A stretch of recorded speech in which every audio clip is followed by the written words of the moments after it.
Tripura JRBT group D cut off নিয়ে আজ আমরা কথা বলবো।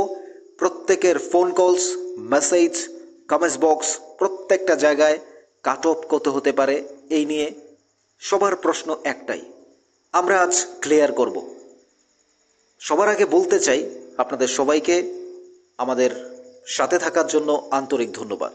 এই মুহূর্তে প্রত্যেকের একটাই প্রশ্ন, একটাই স্বপ্ন, কবে মেরিট লিস্ট আউট হবে। আমরা এইটুকু বলতে চাই, খুব দ্রুত মেরিট লিস্ট পাবলিশ করবে রাজ্য সরকার, কারণ JRBT দপ্তরে ডেপুটেশন দেওয়া হয়েছে, তার মধ্য দিয়ে মেরিট লিস্ট বেরিয়ে আসবে। সরকার খুব দ্রুত কাজ করবে বলে এটা আমাদের ধারণা।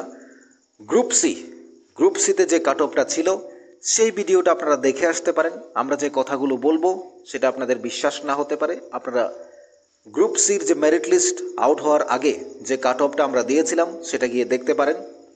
সেখানে আমরা গ্রুপ সির যে কাট অফটা দিয়েছিলাম সেটা পুরোপুরি মিলে গেছে 100%।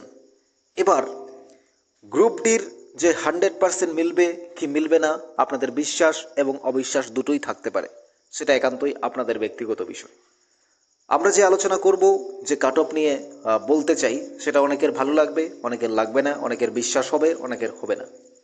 তবে আমরা এটুকু বলবো, গ্রুপ সির কাট অফটা আপনারা দেখে আসুন, তারপর আপনাদের বিশ্বাস হতেও পারে কিংবা নাও হতে পারে, সেটা আপনাদের ভাবনা, আপনাদের চিন্তা, আপনাদের ধারণা।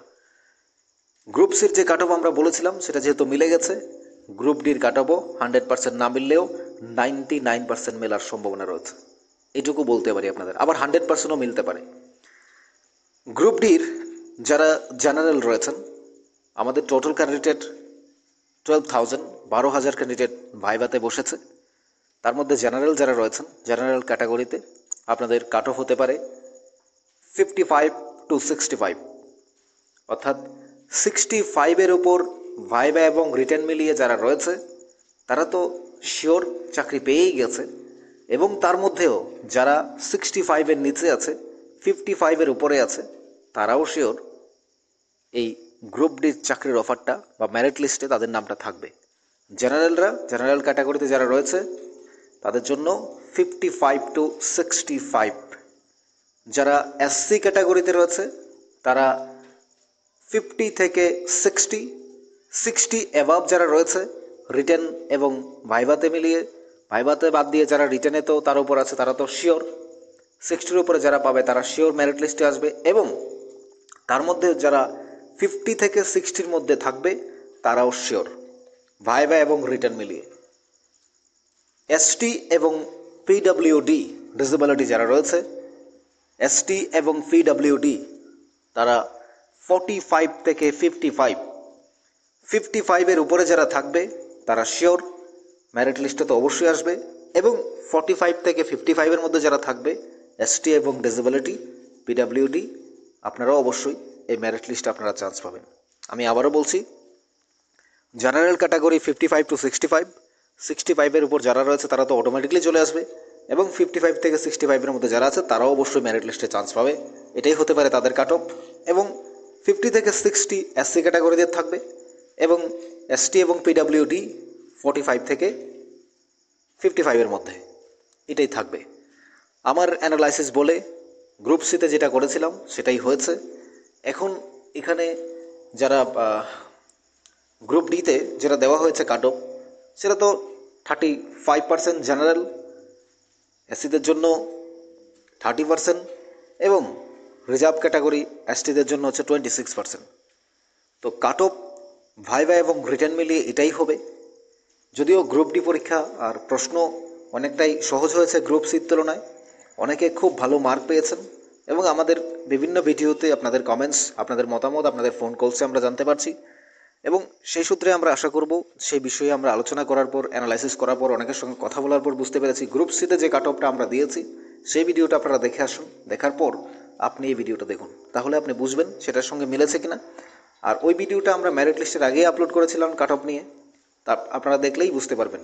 এই কাট অফটাও আশা করি 100% মিলে যাবে, কারণ মেলার সম্ভাবনাই রয়েছে।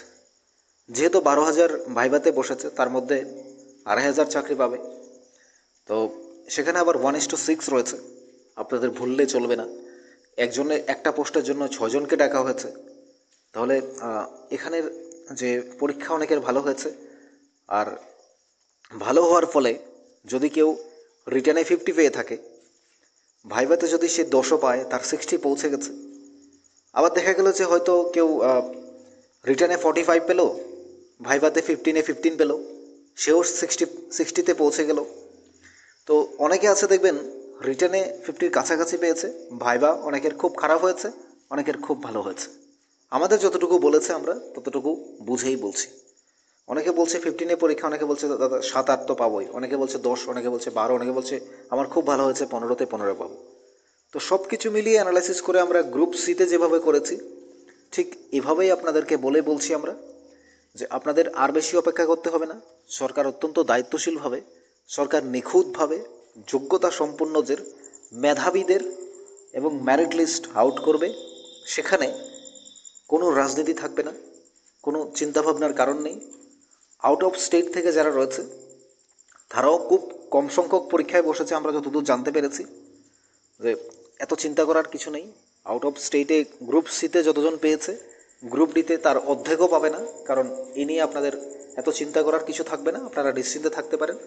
এবং সবশেষে এইটুকু বলতে পারি, এই কাট অফ আপনাদের মতামত আমাদের কমেন্টস বক্সে আমরা জানতে চাই। আপনাদের ভালো লাগলে অবশ্যই চ্যানেলটি সাবস্ক্রাইব করবেন, লাইক করবেন, শেয়ার করবেন। আপনারা নিউজ ত্রিপুরা 1 চ্যানেলের সাথে ছিলেন দীর্ঘদিন ধরে, এখনও আছেন, আশা করি ভবিষ্যতেও থাকবেন। আপনারা একটি লাইক, একটি সাবস্ক্রাইব আমাদের অনুপ্রাণিত করে। এবং জেআরবিটির চাকরি প্রার্থীরা, বন্ধুরা যারা রয়েছে, যারা বিভিন্ন ইন্টারভিউতেও তারা বসেছে, এর মধ্যে অনেকে রয়েছে, ফায়ার ব্রিগেডে রয়েছে, পুলিশে রয়েছে, বিভিন্ন জায়গায় রয়েছে, নার্সিংয়ে রয়েছে, আর টেটে রয়েছে, তারাও রয়েছে।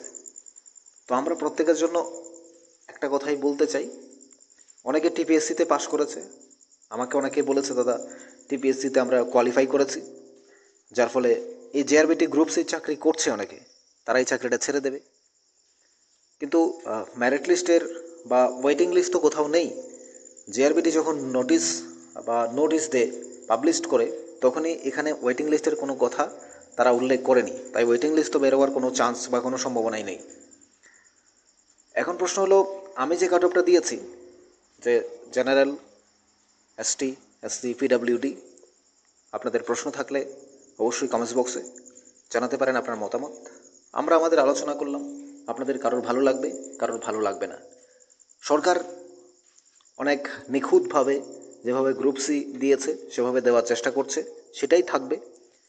এই জন্য ডক্টর মানিক সাহাকে অত্যন্ত আন্তরিকভাবে ধন্যবাদ জানাই, কারণ ওনার এই চিন্তাভাবনা, একেবারে রিক্রুটমেন্টটা স্বচ্ছভাবে চিন্তাভাবনা করছেন তিনি, সেজন্য তিনি ধন্যবাদ প্রাপ্য। রাজ্য সরকার অবশ্যই এ নিয়ে চিন্তাভাবনা করছে কত দ্রুত এই চাকরিগুলো দেওয়া যায়, সে নিয়ে পজিটিভ রয়েছে রাজ্য সরকার, অর্থাৎ তারা দিয়ে দেবে। এবং আপনাদের চিন্তা করতে হবে না, অনেকে ভাবছে আউট অফ স্টেটের চাকরি প্রার্থীদের নিয়ে প্রশ্ন করছে অনেকে, সেটাও আমরা ক্লিয়ার করে দিলাম। খুব কম সংখ্যক পরীক্ষায় বসেছে, গ্রুপ সিতে যা বসেছে তার 3 ভাগের 1 ভাগ বসেছে। তার কারণ হচ্ছে একদিকে গ্রুপ ডি, অন্যদিকে এই চাকরিটা অত্যন্ত গুরুত্বপূর্ণ, কারণ কাজ তো কাজেই হয়, কাজের ছোট কাজ বড় কথা নয়। কিন্তু তারা যে কলকাতা থেকে কিংবা অসম থেকে এসে এখানে চাকরি করবে, যে বেতন পাবে, এখানে থাকা, এখানে লাইভ লিড করা, তাদের জন্য অনেক প্রবলেম হয়ে যাবে। এই জন্য অনেকে বসেনি, আর অনেকে অনেক কাজের সঙ্গে জড়িত হয়ে গেছে, অনেকে চাকরি পেয়ে গেছে। এই জন্য গ্রুপ, এক কথায় বলা যায় গ্রুপ সির তুলনায় ডিতে অনেক কম হয়েছে, সেটা নিয়েও চিন্তা করার কিছু নেই। এখন মেরিট লিস্ট খুব দ্রুত আউট হয়ে যাবে, আপলোড করবে সরকার, পাবলিশ করবে, এ নিয়ে চিন্তাভাবনার কিছু নেই। অনেক বন্ধুরা জেআরবিটি দপ্তরে গিয়েছে, ডেপুটেশন দিয়েছে, সরকারের পক্ষ থেকেও তাদেরকেও জানিয়ে দেওয়া হচ্ছে খুব দ্রুত মেরিট লিস্ট আউট করবে, চোখ রাখার জন্য ওয়েবসাইটে। অর্থাৎ এই কাট অফ নিয়ে এবং জেআরবিটি নিয়ে যারা কাজ করছে তারা নিশ্চয়ই খুব দ্রুত আপলোড করবে। এবং আপনাদের মতামত, আমাদের বন্ধুদের মতামতও জানতে চাই কমেন্টস বক্সে, আমাদের সাথেই থাকুন।